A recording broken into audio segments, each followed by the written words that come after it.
This is Pantheon Plus, a podcast where we go beyond tights and flights to explore other genres and movies from the past. Each month we'll have a theme. This month we're on the road again for Road Trip Month. Each week we'll pick a road trip movie. This week we look at 1987's Planes, Trains, and Automobiles. Steve Martin and John Candy just met. Flintstones, meet the Flintstones. They have nothing in common, except the next 72 hours. Stick with me. Do you feel this vehicle is safe for highway travel? Yes, I do. Steve Martin, Where's your other hand? John Candy, Between two pillows. Planes, Trains, and Automobiles. Those aren't pillows. Rated R. Starts Wednesday, November 25th at a theater near you.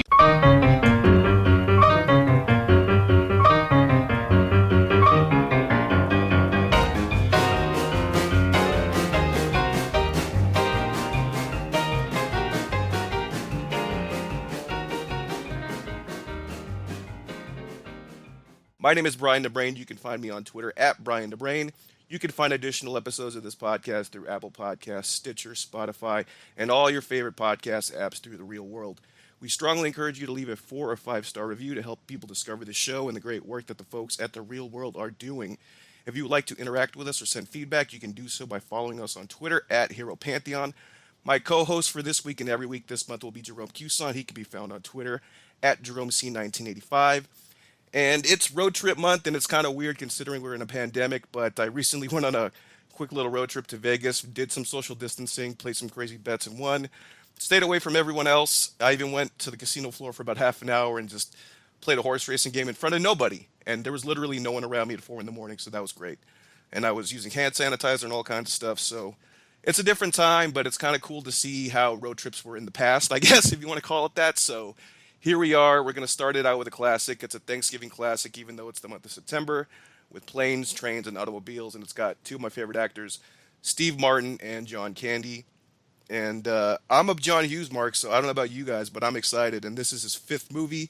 And Jerome, I know you are a big John Hughes mark, too. I'm a big John Hughes fan. I think that where this movie kind of falls in line, I think this is kind of second tier John Hughes. I think the 2 movies of his that I really like the most, quite frankly, are The Breakfast Club and Ferris Bueller's Day Off. I think those are the 2 movies of his that I think are just him at his best, him at his peak, him at his funniest. And I'm not even sure if this is my favorite John Candy performance in a John Hughes movie, because I think Uncle Buck is super underrated, and I think that might sneakily be one of his best movies. And yeah, I mean, I think that this movie is good. This movie is funny.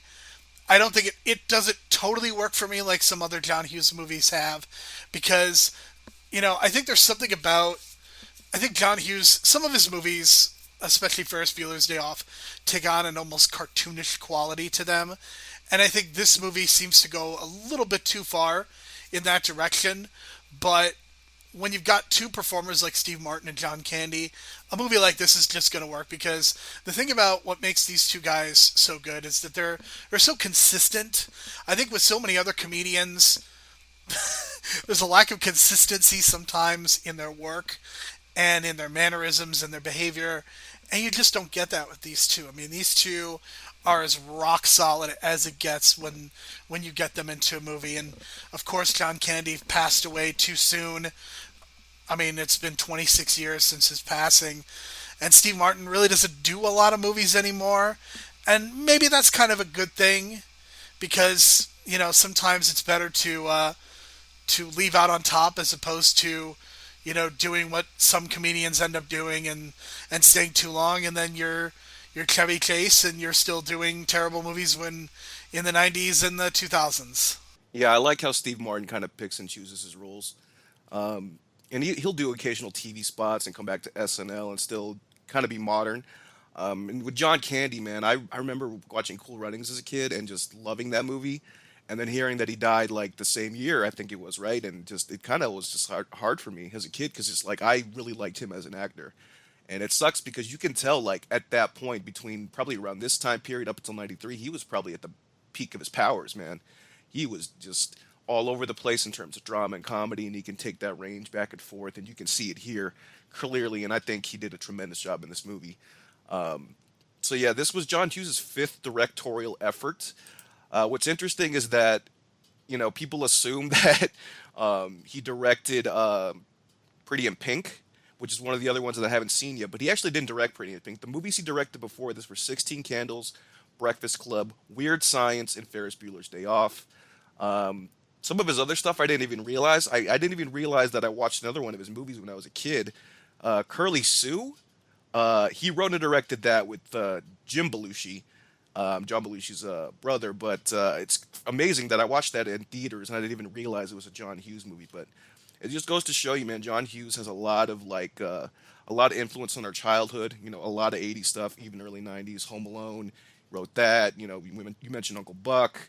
I mean, classics like Breakfast Club, 16 Candles, all those movies, and then he's had a hand in writing some of the other popular scripts like National Lampoon's Vacation. So he's all over the place, man. And it sucks that he died in 2009 because I feel like even now I think he can probably come up with some interesting stuff in a modern world, but you never know. He died too early as well, but he still left a great body of work. And for his fifth movie, this is his first time that he went from the teen angst to adult roles. And I think it was just a great transition because he picked two of the great comedy actors right at their primes. They're very physical actors as well, so they're willing to do the physical comedy, and they did it well. And I thought they did a really great job. And even Steve Martin and John Candy both have stated on record that at the time when they made this, I don't know if this is still true for Steve Martin, but this is their favorite roles they've ever done in a movie, personally for both of them. So that you can tell that they have this chemistry and it works really well. So I'm glad that they kind of had that retrospective and look back and consider this one of their best roles because they put a lot of effort into it, and it's a Thanksgiving classic. And even though I watched it in September, and this is the first time I've seen this movie, I'm probably going to watch it again at Thanksgiving because now this is going to be my Thanksgiving go-to movie because I quickly fell in love with this movie and I wish I watched it earlier. But again, this is the perfect time for a podcast like this to watch something like that. So what's interesting though is that the opening features a cameo by Kevin Bacon in New York. And I don't know if you've seen She's Having a Baby. I haven't seen it either, but it's so weird that he picked Kevin Bacon for that cameo. And then the next movie that he wrote, or the next John Hughes written and directed movie, would star Kevin Bacon and She's Having a Baby. So I thought that was an interesting note. And John Candy in this movie also has a cool, not a cool, but funny Jamaican rum joke and a Jamaican accent 6 years later. It would go on to star in Cool Runnings, and I mentioned Cool Runnings before, but maybe we'll review it next year. But do you remember watching Cool Runnings at the time and remembering how great of a movie that was? It's kind of sidetracking, but that's kind of like the last, his famous role. I'm a terrible podcast host because I've never seen Cool Runnings before. Unbelievable. Well, that's going to be on the list for next year, and it's on Disney Plus, and it's a classic. And I honestly feel like for 1993, like Best Supporting Actor, could have easily, put him in that top five. But again, looking back, you can only, do so many things. Did you know that Dell's famous trunk only has 2 items in it, Jerome? Of course it does. I mean, it only makes sense given how eccentric Dale Griffith is. Of course, it makes sense that there would be only 2 things in that trunk. Yes, it's his pillow and a picture of his deceased wife. It's heartbreaking, but again, it's one of those things, man, where the comedy and the drama kind of come together for those right, heartfelt moments, and then it kind of builds up to the end, and that big cathartic moment at the ending when they come back together for Thanksgiving. But I thought that was a nice little thing to point out because this trunk is just this object of attention throughout the whole movie, and all it has is just 2 little objects that can be put in the bag. You know what I mean? And something about that, it's just like it's this meaning of like holding on to the past, that kind of theme. Dell's lost his wife 8 years ago. You don't find that out to the end of the movie, but it really, those little, things in the script that I think John Hughes put in there, those little details that kind of add up to the end when Steve Martin's having that revelation of the truth about Del Griffith at the end of the movie. I thought that paid off really well. Interesting to note that when John Hughes actually wrote the script, Tom Hanks he had in mind for Neil Page and John Travolta for Del Griffin. But unfortunately, Tom Hanks was making big at the time, so he couldn't actually do it. And Paramount wanted nothing to do with John Travolta at this point in the 1980s because of the bombs he was having. The sequel to Saturday Night Fever, Staying Alive, that was a bomb. And I think there was some other stuff after that, but Paramount just wanted nothing to do with him. So yeah, and I'm glad they did because goddamn, John Travolta was not meant for this role at all. Despite him being another or doing other comedy things in the past, and what he's done lately, but it just would not have fit. I don't think at all. The other alternatives are Rick Moranis and John Goodman. You can easily picture those two. I think even Rick Moranis might have even done a better job than Steve Martin, possibly, but that could be up for debate. But again, John Goodman, same kind of physical size and stature as John Candy, the two Johns, I like to call them. But either way, that would have been tremendous. I think John Goodman would have knocked it out of the park as well. But with these two, Steve Martin, John Candy, tremendous, tremendous combination. So another interesting note is the car rental scene. At this point in the movie, I'm watching this, Jerome, and I'm thinking, man, this is like one of the best PG movies I've ever seen. And all of a sudden, Steve Martin just loses his shit at a car rental place, and it kind of reminded me of you at the airport when I met you at the airport like 3 years ago. But yeah, it just turned into this R-rated F-bomb diatribe with like 18 F-bombs. I loved it. It was just completely out of nowhere. I know that you related to that on every level. I did relate it to on every level, and I vow to never enter the Los Angeles International Airport ever again because of that incident 3 years ago. So that's kind of where I'm at. I don't think I used 18 f bombs directed toward anyone, so I would like to think that I did a better job in that way.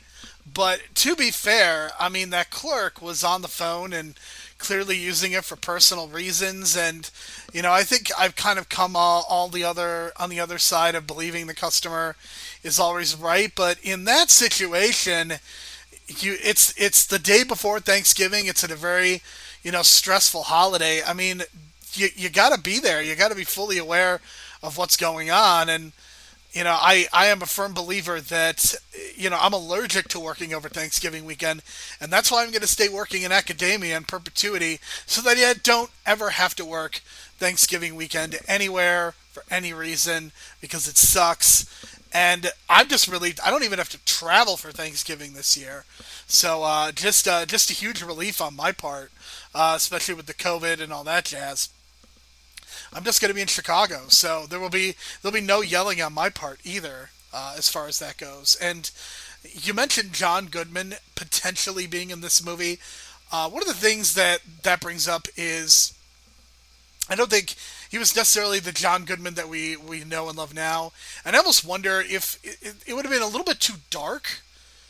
I think John Candy is just kind of this gregarious person, and John Goodman, typically when he ends up doing a lot of comedies, he can kind of go to a dark place sometimes. So I don't think he necessarily would have worked. And Rick Moranis in this role, I think he's best, with the exception of, I think, even Honey I Shrunk the Kid, he's not necessarily, it's more of an ensemble piece, but I just don't know if he was be appropriate for this role.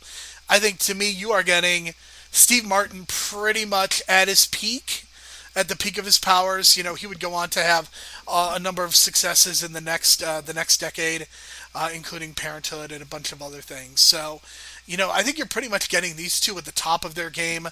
John Candy would be doing a number of John Hughes movies.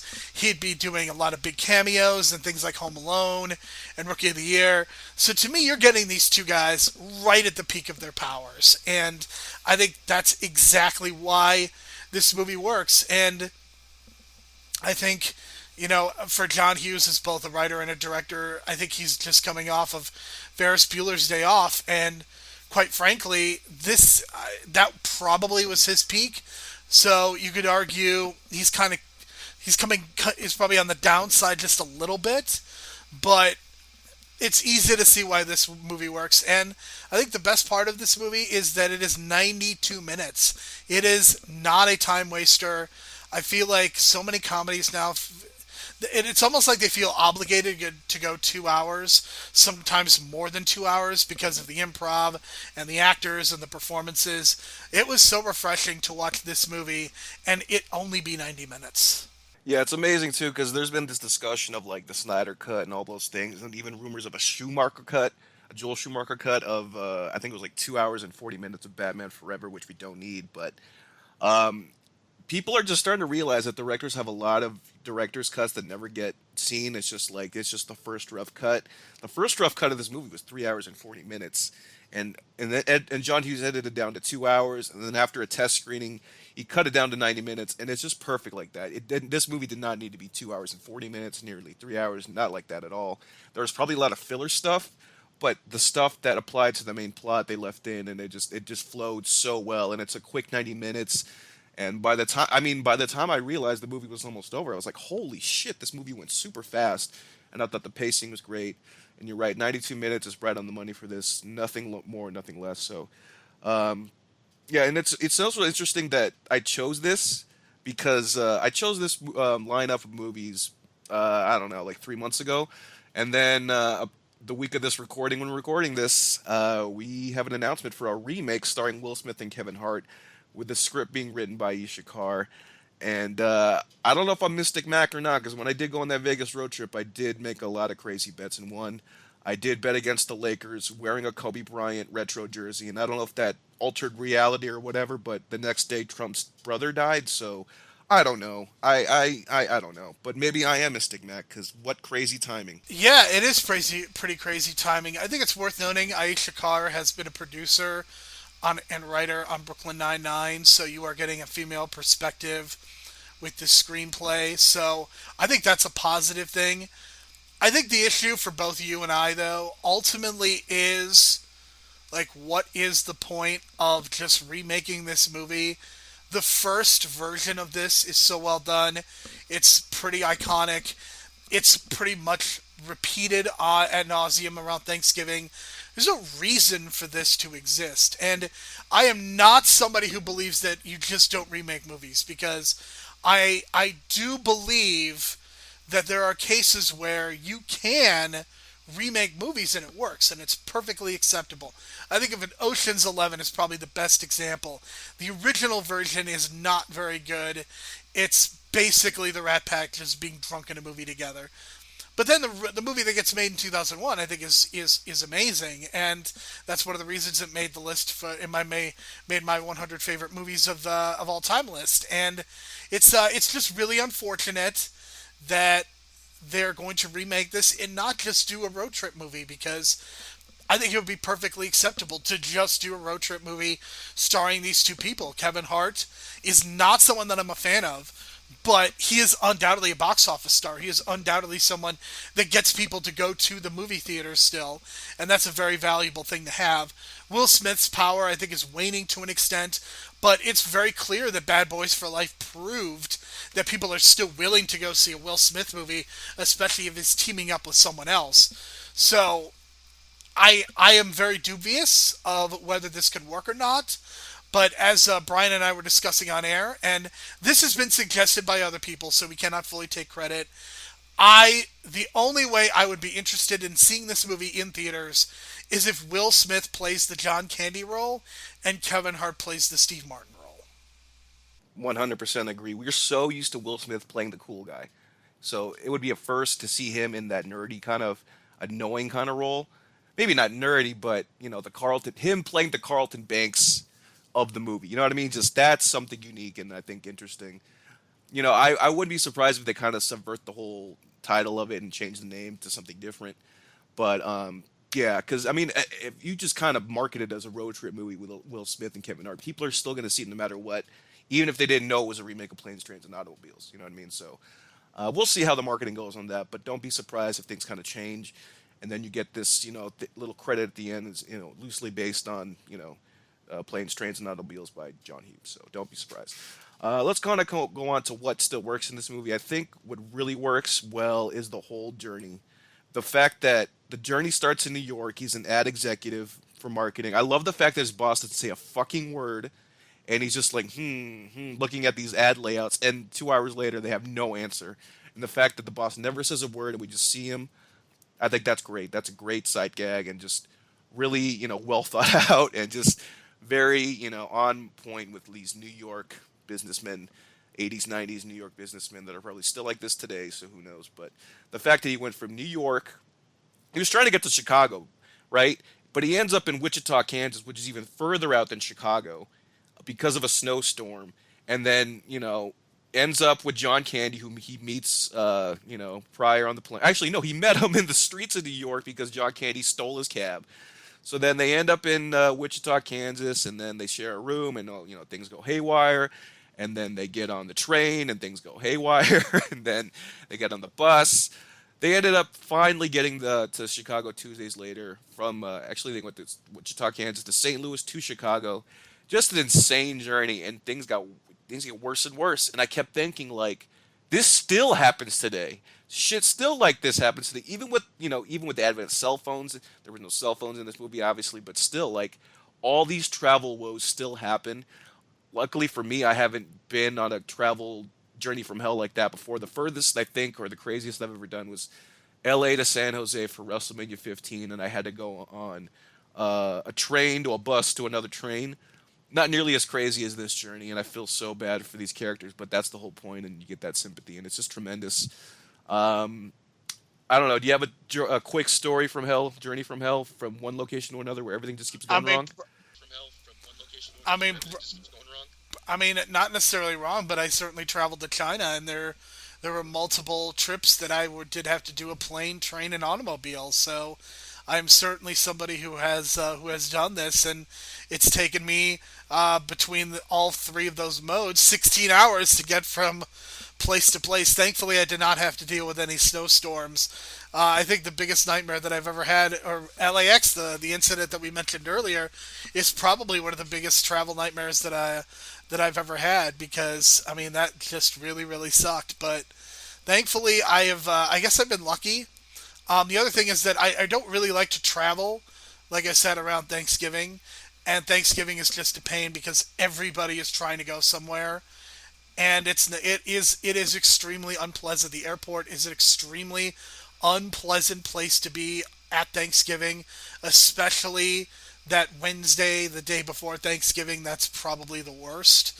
So I certainly can imagine this being really bad. I know that you mentioned that cell phones obviously not around, but I will say that it would probably be a lot easier to get from your office to the airport thanks to the advent of Ubers and Lyfts. So I'm not sure how well that scene necessarily plays as well, and that's something they'll have to think about for the remake. But you can definitely see that being a problem. Just the idea of hailing cabs. I mean, it's something I did a little bit, but I'm so glad that I don't have to do that anymore. Even though Uber and Lyft are evil companies, but it's so much better.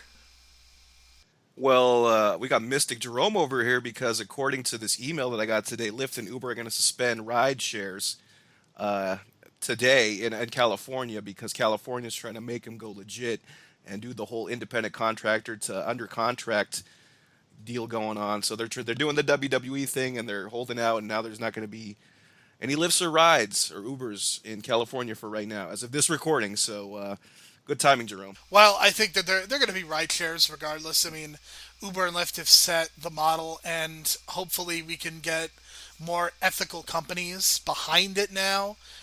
Maybe more local, maybe smaller, but ride shares are not going away at this point. The taxi industry, I mean, it's very unreliable at this point, and ride shares are just going to continue to be a part of our lives. And again, just get away from the unethical Uber and Lyft. Totally, and I'm actually for the regulation that California is trying to do. But that's just us getting political.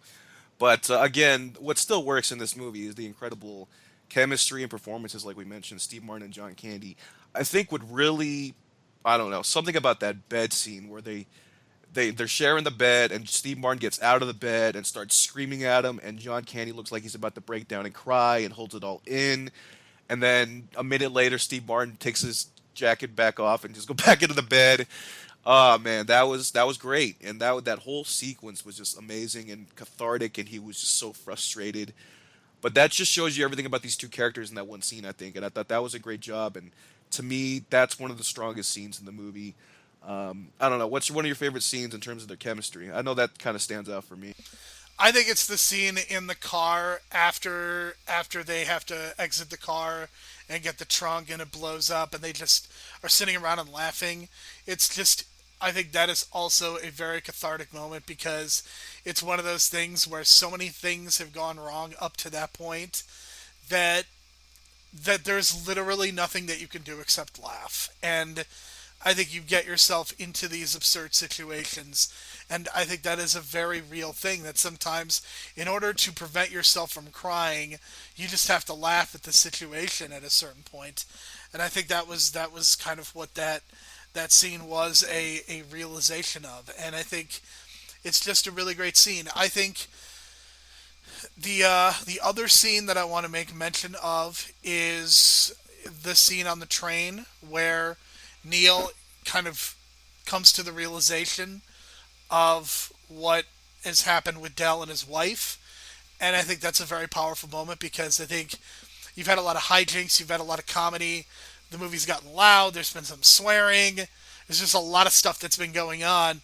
But just in that very quiet moment, Neil kind of realizes that, this man has been through a lot, and the reason that he hasn't been home is because he lost his wife. So I think that's really powerful. It's kind of sad, but I think it's a tremendous moment that comes again after a lot of chaos. Yeah, it's just one of those things of and when he's shaking his head. I thought that was great editing. It's very simple stuff, and you don't really see much of that kind of editing in modern. It's more like, I don't know. It's just they probably went a little too harsh with the editing modern style of that nowadays. But yeah, I think some of the other things that still work are the timeless, observational comedy bits where he's just looking around at people and the way they're acting. And I think the prime example of that is is the couple on the bus, and they just start making out, and then Dell kind of points it to Neil, and they look, and they're just kind of perving out a little bit, and they look away, and then a minute later they're smoking a cigarette, and then you're just thinking like, oh, come on, no way. Then there's no way they had sex on the bus just then, but it's just that implied comedy and just little things like that. And I always also mention the boss not saying anything, and it's these little curb your enthusiasm kind of moments that I enjoyed in this movie. As as all the yelling and screaming and all the frustration, there's these little human interaction moments, like especially on the plane, especially now with this whole thing about wearing a mask and coughing on each other, and you can't do that anymore. You see Neil on the plane, and he's in the middle seat.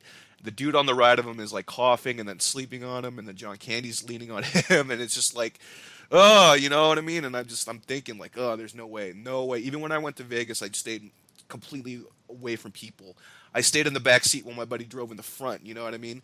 I don't think I can sit like that anymore next to people, at least right now. But goddamn, that was kind of an eye-opening experience. And then, just all the other things, just the whole sleeping bit, and then everything being crowded, and then I was just getting like claustrophobic and anxiety from the first 5 minutes when they're in New York, and he's just trying to hail a cab, and that's still a thing today. So it's still very modern, all those little things. But I thought that was a little interesting note considering what we're going through today, and just the writing of John Hughes. I thought just putting everyone in these situations and creating these unique situations.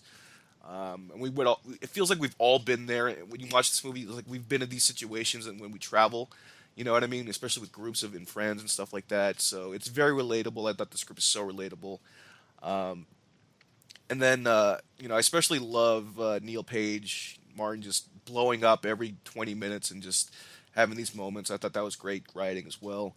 And then the travel humor, like I mentioned, is just so relatable because, we've all shared rooms with friends and family and stuff like that. And the scene where Steve Martin goes into to the bathroom and it's just a fucking disaster. And we've all had friends and shared rooms with friends who just are a fucking disaster and are just like that. And you just have to deal with it.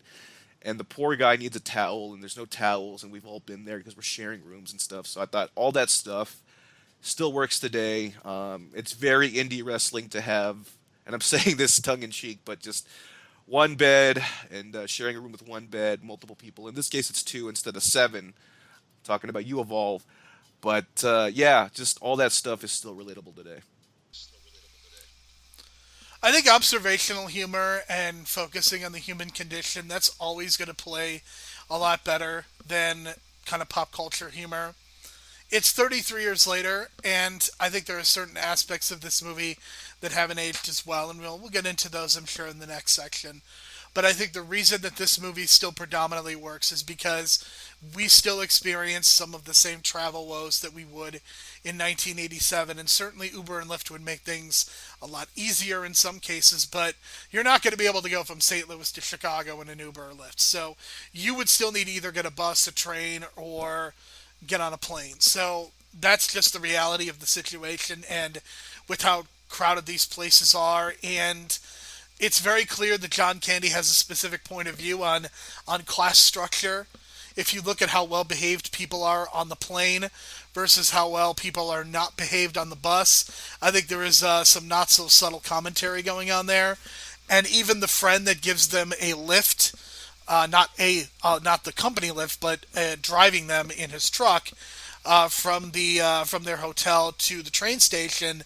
I mean, that guy, there is a very specific point of view, and his behavior, he's very misogynistic, and yeah, I mean, I think they're trying to say a lot by this person who lives in middle America, and what kind of an asshole he is toward his wife and just about the situation in general. But I do think that there is a lot of great observational humor that is going on throughout this movie, and I think that's why it still works. And I think that's why John Hughes movies, I think, still work to this day, is that I think a lot of them are still functional because the comedy comes from a human place, from a character point of view.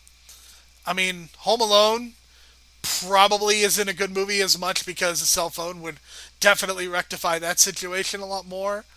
But so many of the other movies that he's written and directed, I mean, they still work even 30, 40 years later. And I think people will be able to continue enjoying them because it's so much about the characters and not necessarily about making specific references or improving your way through things or things like that. Whereas I think some of the Judd Apatow movies have not aged nearly as well because they're longer, they rely on pop culture in some cases, and there's just a lot of humor that gets lost by the wayside because as time progresses.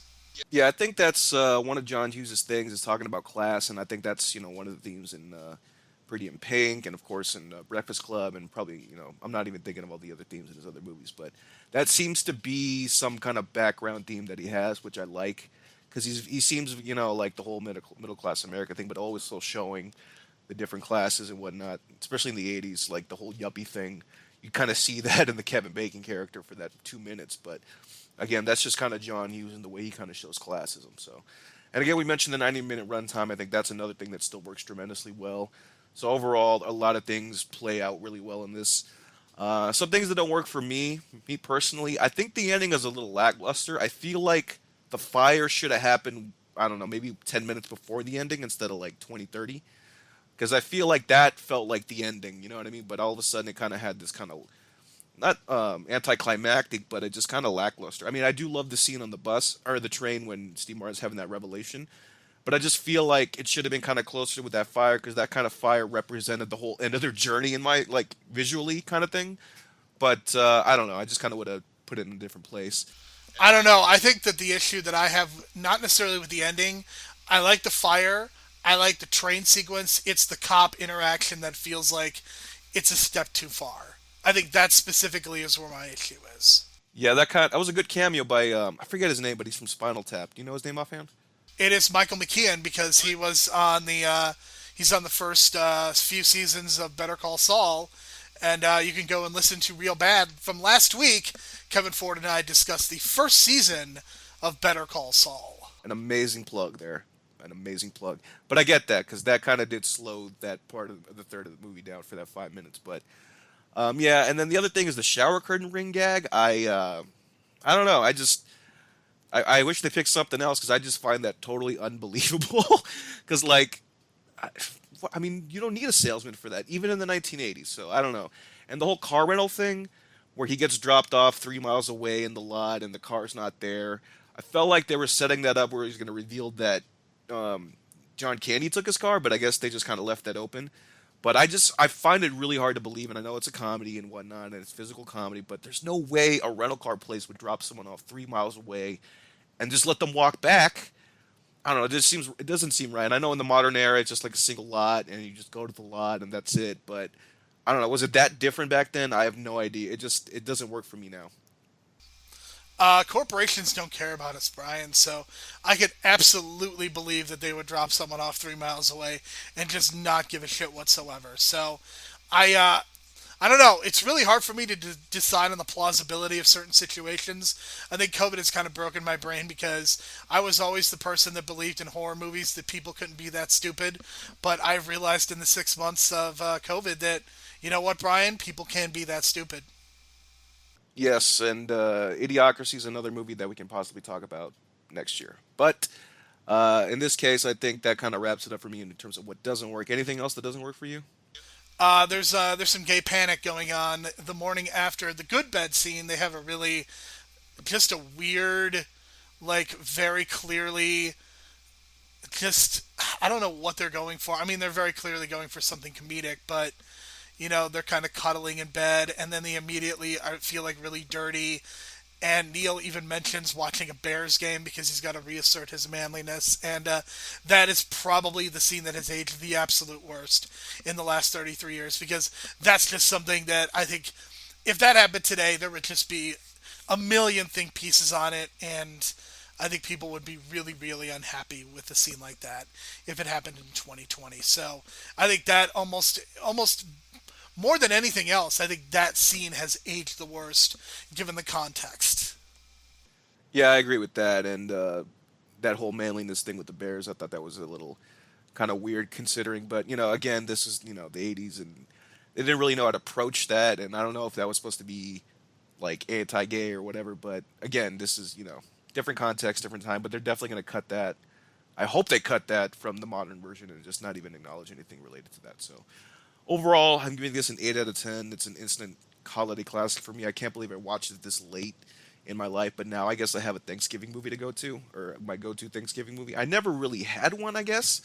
I've had go-to Halloween movies and go-to Christmas movies like Gremlins and Monster Squad and stuff like that, but this is going to be the top of my Thanksgiving list for sure. I can't think of anything else right now, so for me, in terms of the best performance, I got to go with John Candy, man. Just tremendous, and I know Steve Martin did an awesome job as well. But just some of the stuff about nearly, him nearly breaking down and crying, and it almost got to me, man. But that's just the way John Candy is. He's a tremendous actor, and it's a shame because I swear to God, if he was around today and he stuck it out, he wouldn't have won an Oscar for sure. At least the best supporting actor in something because someone would have found that right balance and put him in something. And I don't know. I picture him in like the Good Will Hunting therapist role that Robin Williams was in, something like that. I don't know. I think that they could have gone in a lot of different directions, and he could have gone in a lot of different directions. We've seen a lot of comedians make the transition to more dramatic roles, and they do it successfully. Perhaps something that is, perhaps John Candy would have made that same transition, and it would have worked out really well. I mean, we can never know. So you did not no, so you've not seen this before we reviewed it for the podcast, correct? No, first time. That's amazing. I mean, I've seen this a few years ago, so it's definitely become a solid part of my rotation. So it's that's pretty surprising for you to not have seen this. Interesting. That's amazing. I mean, I've seen this a few years ago, so it's definitely become a solid part of my rotation. So it's that's pretty surprising for you to not have seen this. Interesting. Yeah, I mean, there's a lot of crazy movies that are popular that I still haven't seen. Like, I still haven't seen 16 Candles or Pretty in Pink, but I've seen a lot of the other John Hughes stuff, And little did I know I'd already seen Curly Hughes, which was or Curly Sue, which was already a John Hughes movie. So, and speaking of Hughes, he's my MVP. He did the triple header, man. He wrote, directed, and produced. That's a rare feat. It's hard to do. We know Tarantino does it. M. Night Shyamalan has done it, Spielberg. But the triple header, man, it's really tough to pull off. And not only that, he got solo credits for writing, directing, and producing. So good for him, man. And I thought he did a hell of a job. He knew what to do when he had a 3-hour cut and cut it down to 90 minutes. And actually, he went from 3 hours and 40 minutes to 2 hours, did the screening, and then cut the additional 30 minutes to make it that perfect 90. He knew what he was doing, and the writing is great. And we mentioned the comedy bits is timeless. I mean, most John Hughes movies end up being about 90 minutes long, and I think that is the perfect length. And I think it's worth noting that John Hughes was a prolific screenwriter. If you go looking at his IMDb from about 1982 to like 1998, I mean, he was getting multiple screenplays directed and produced, whether it was someone else directing it, like in the case of A Home Alone, where it was Chris Columbus and not John Hughes that directed it, or he was directing it himself. And he was a prolific screenwriter. And I absolutely think that he is the MVP here. I think he has a really good sensibility. I think what he's able to do is he is able to write, but he is also able to kind of censor is the wrong word, but he's able to control his own writing and not fall in love with it to a point where if something isn't working, then he's not afraid to cut. And I think that is why making this a 90-minute movie is great, because I feel like, again, someone like Judd Apatow, I feel like his movies end up being way too long.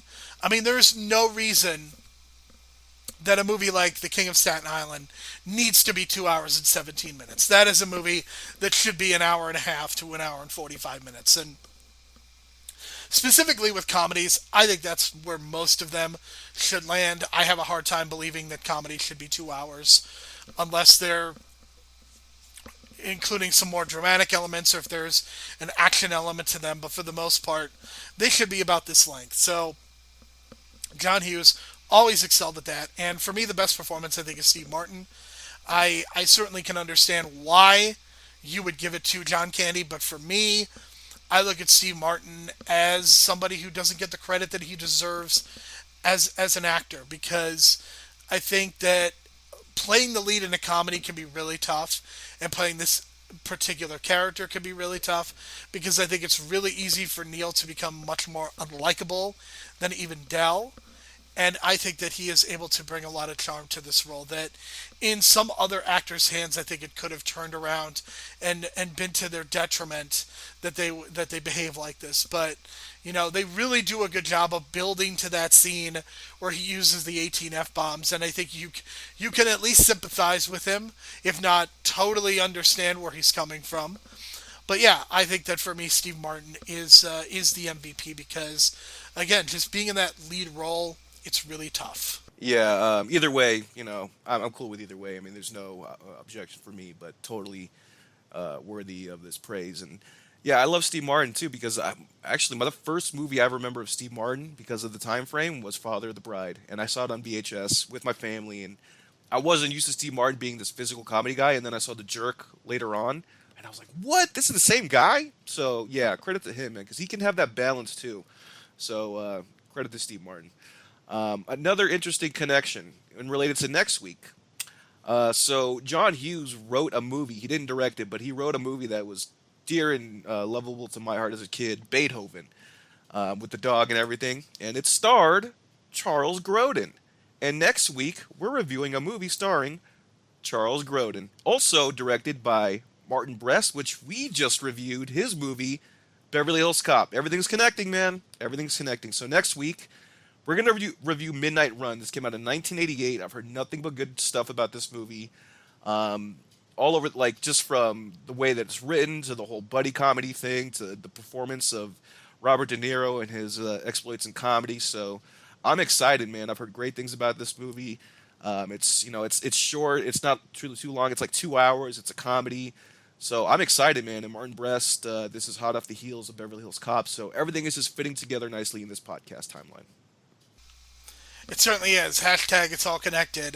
Just like the MCU, we eventually bring it all back together. And I'm really excited to talk about this because I had never seen Midnight Run before. I, of course, have heard a ton about it, but I just recently saw it for the first time, and I thought it was really good. And I'm excited to talk about it with you. And I mentioned the runtime of 2 hours. You mentioned the runtime of 2 hours. That's something we're going to discuss about whether this movie should be 2 hours because we talked about comedies and how long they should be. And yeah, I'm very much looking forward to it. And it's going to be good. Going to talk about some Midnight Run and Robert De Niro in a comedy that's actually good, which is pretty rare because Robert De Niro has been in a lot of bad comedies. He's been in a lot of bad comedies, playing bad grandpas lately. Let's just say that. But until then, this is Brian and Jerome, and we'll see you next week for Midnight Run, and talk to you soon. So, Brian, is the remake starring Kevin Hart and Will Smith going to be called Planes, Trains, and Entanglements?